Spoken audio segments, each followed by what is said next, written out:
कि एक पुलिस के अधिकारी बड़ा बक्सा लेकर के जा रहे थे, बाद में कार्रवाई करनी पड़ी।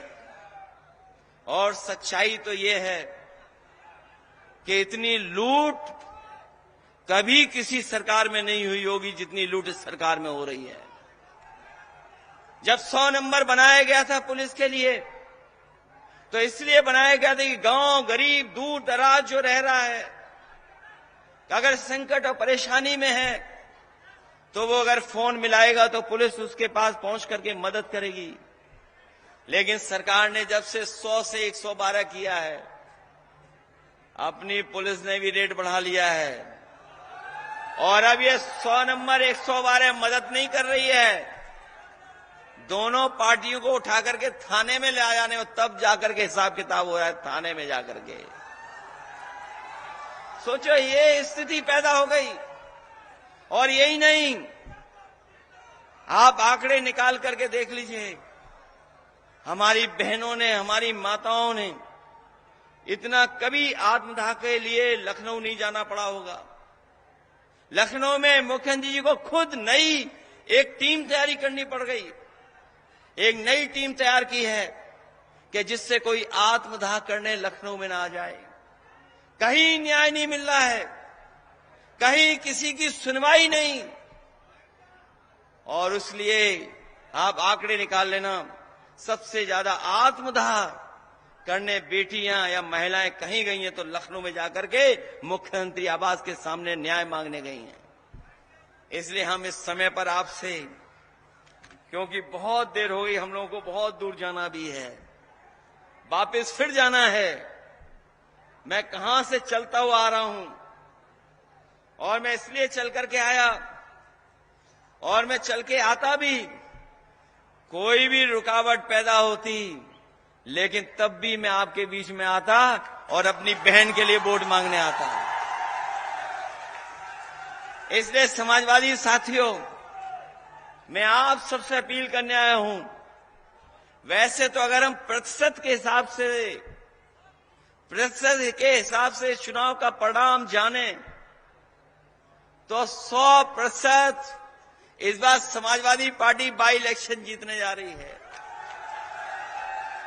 और अगर गिनती के हिसाब से हम लोग हिसाब किताब लगाएं तो 9 में से 9 सीटें हम लोग जीतने जा रहे हैं। इसीलिए आपने देखा होगा कि घबराए हुए लोग हैं, सरकार वाले घबराए हुए लोग हैं। उन्हें समझ में नहीं आ रहा कि रास्ता क्या निकालें।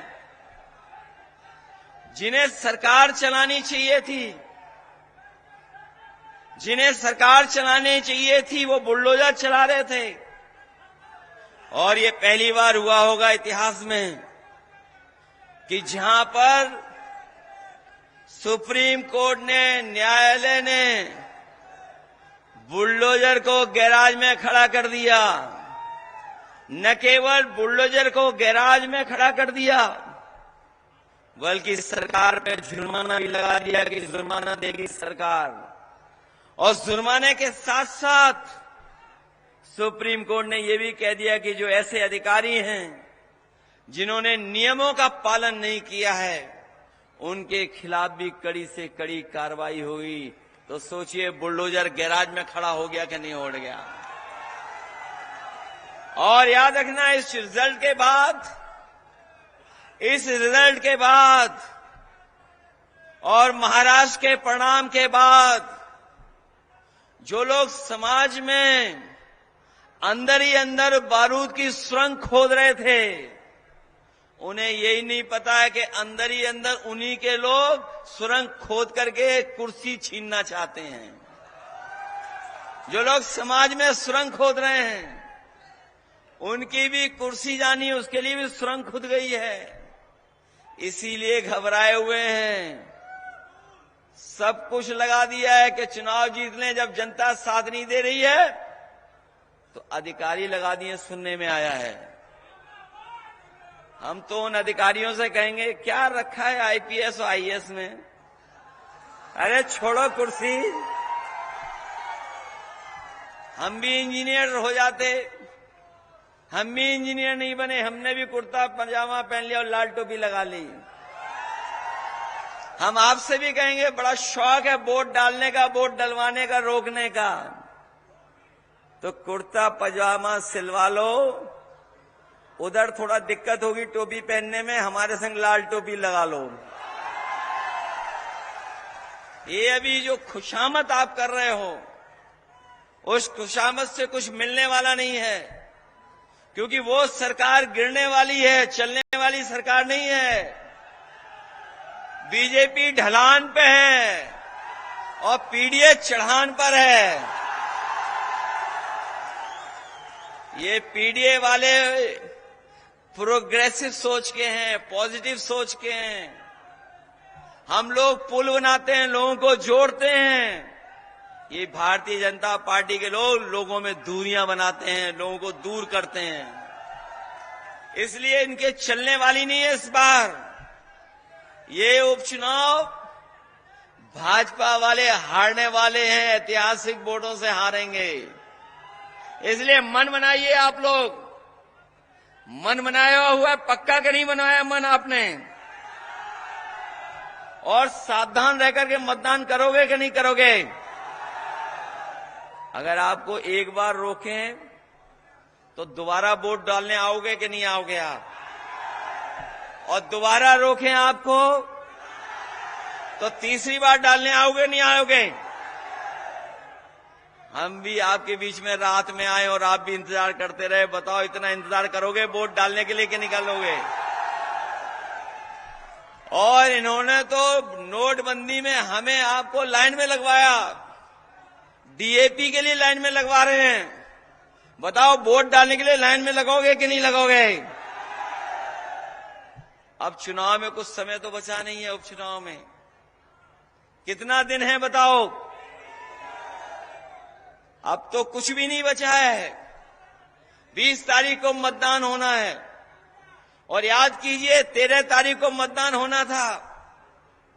ये 13 तारीख का मतदान इन्होंने 20 तारीख का कर दिया।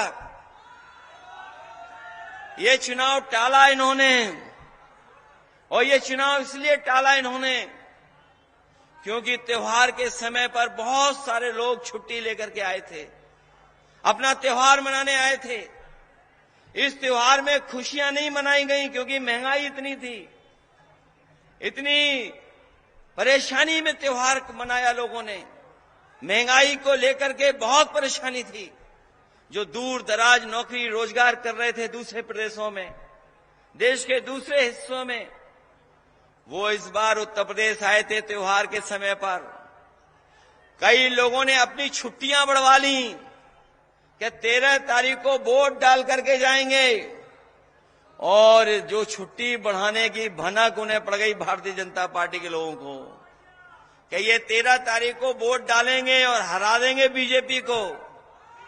तो इन्होंने चुनाव की तारीख बदल दी और 20 तारीख कर दी। जो चुनाव टालेंगे वो हारेंगे। बताओ, पहलवान मैदान से वही भागता है जो कमजोर होता है। यहां तो पहलवान होंगे कुछ, हमें दिखाई दिए थे अभी पहलवान। कौन मैदान छोड़ता है बताओ? जो हारने लगता है। बताओ, बीजेपी हारी हुई है पार्टी का, नहीं हारी हुई है? और ये पीडीए की एकजुटता से बहुत घबराए हुए हैं। जब से पीडीए की बात चली है बहुत घबराए हुए हैं ये लोग। इसलिए मदद करो आप सब लोग मिलकर के। मदद करोगे आप लोग? और हमारे मुख्यमंत्री जी तो वैसे ही उल्टा पुल्टा कर रहे हैं। जिन्हें अपने भाषा पे संतुलन रखना चाहिए था, वो बताओ अपनी भाषा ही बदल दिए हैं। जिन्हें मृदुभाषी होना चाहिए था, बताओ कितने कटुभाषी हैं। क्या क्या बोल रहे हैं, क्या क्या बोल जा रहे हैं। जिन्हें सत्य वचन देने चाहिए, वे बताओ झूठ का प्रचार कर रहे हैं कि नहीं कर रहे हैं प्रचार। और अभी जब नौजवानों को धरने पर देखा इन्होंने। पहले तो कोशिश की कि धरना इनका खत्म करा दें, लेकिन एकजुटता देख करके, नौजवानों की एकजुटता देख करके ये घबरा गए। इन्हें स्वीकार करनी पड़ी छात्र नौजवानों की मांग। अभी कुछ ही नौकरी मिलने जा रही है। ये नौजवानों को हम कहना चाहते हैं, भारतीय जनता पार्टी के एजेंडे में नौकरी नहीं है।